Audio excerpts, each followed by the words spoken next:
Short motivational story. एक बार एक बड़े से हॉल में बहुत सारे लोग बैठे थे। वहां पर दुनिया का एक बहुत ही बड़ा स्पीकर आने वाला था और सब लोग उनकी बातें सुनने के लिए वहां पर आए थे। लगभग 10 मिनट के बाद वह स्पीकर स्टेज पर आ जाता है और वह बोलता है कि अगर आपने मेरी बात ठीक से सुन ली और समझ ली तो आपकी जिंदगी पूरी तरह से बदल जाएगी।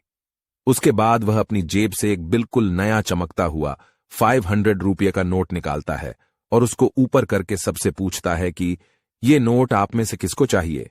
ये सुनते ही सब लोग अपने अपने हाथ ऊपर कर देते हैं। वह स्पीकर बोलता है कि ये नोट मैं आप में से किसी एक को दूंगा, लेकिन इसके लिए आपको थोड़ा वेट करना होगा। अब वह स्पीकर उस नोट को अपनी मुट्ठी में बंद कर लेता है और थोड़ी देर तक उसको मसलता है।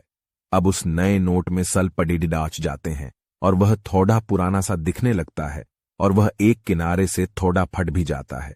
इसके बाद वह फिर उस नोट को ऊपर करके पूछता है, अब ये 500 का नोट किसको चाहिए। इस बार भी सभी लोग अपने हाथ ऊपर कर देते हैं। तब स्पीकर ने उस नोट को जमीन पर गिरा दिया और उस नोट पर 4 बार पैर रख दिया। इससे नोट और भी पुराना हो गया और उस पर थोड़ी मिट्टी भी लग गई थी। फिर उन्होंने उस नोट को ऊपर किया और पूछा कि अब बताओ, अब इस नोट को आप में से कौन लेना चाहता है। और इस बार फिर सबके सबने अपने हाथ ऊपर कर दिए। स्पीकर अब नोट को फिर से नीचे जमीन पर गिरा देता है और उसके ऊपर कूद कूद कर उसको दोनों पैरों से रगड़ा देता है और उसके ऊपर चाय भी गिरा देता है। अब नोट इतना गंदा हो जाता है कि उसको पहचानना भी मुश्किल होता है। कोई भी उस नोट को देखता तो यही बोलता कि अब ये सिर्फ एक गंदा कागज का टुकड़ा है, अब यह बेकार है, इस दुनिया में इसकी कोई वैल्यू नहीं है।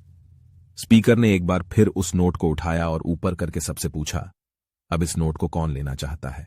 और इस बार भी सब के सब ने अपने हाथ ऊपर कर दिए। कितना भी गंदा पुराना मिट्टी में सना हुआ चाय का दाग लगा हुआ हो, लेकिन अभी भी वह 500 रुपये का नोट ही था।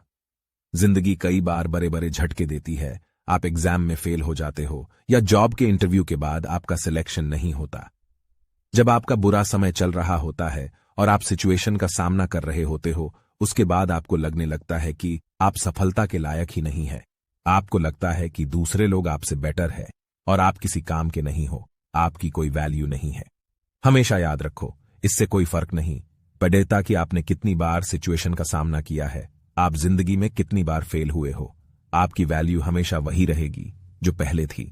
आपके पास कुछ खास है जो दूसरों के पास नहीं है और ये कोई भी आपसे छीन नहीं सकता। अब तक सक्सेस नहीं मिलने से आपकी वैल्यू कम नहीं हुई है।